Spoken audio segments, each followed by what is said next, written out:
En Italie, c'est ce mercredi qu'est entré en vigueur le revenu de citoyenneté. C'est la concrétisation d'une des mesures phares du gouvernement populiste, une mesure destinée à la population la plus défavorisée. Cet Italien vient de déposer son dossier. Moi, je suis au chômage depuis 2011 et je n'ai plus de quoi payer toutes les factures, l'eau, le gaz, l'électricité.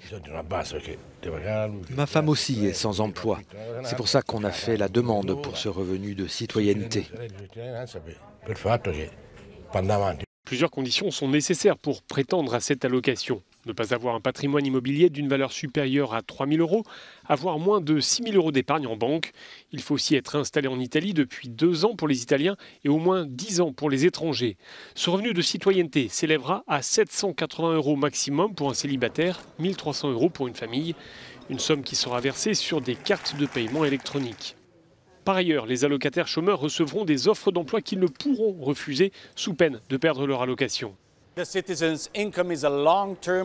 L'idée de ce revenu de citoyenneté a été portée par le mouvement 5 étoiles, rappelle notre correspondant. Le chef de ce mouvement, Luigi Di Maio, assure que cela aidera les chômeurs à retrouver un travail et que cela va relancer la croissance par la demande. Une perspective loin de faire l'unanimité chez les économistes. Le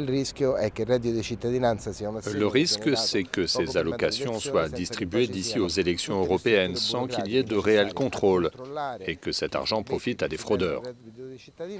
Quant au système censé aider les jeunes dans la recherche d'emploi, il est loin d'être au point. D'après les autorités, 5 millions d'Italiens pourraient prétendre à ce revenu de citoyenneté.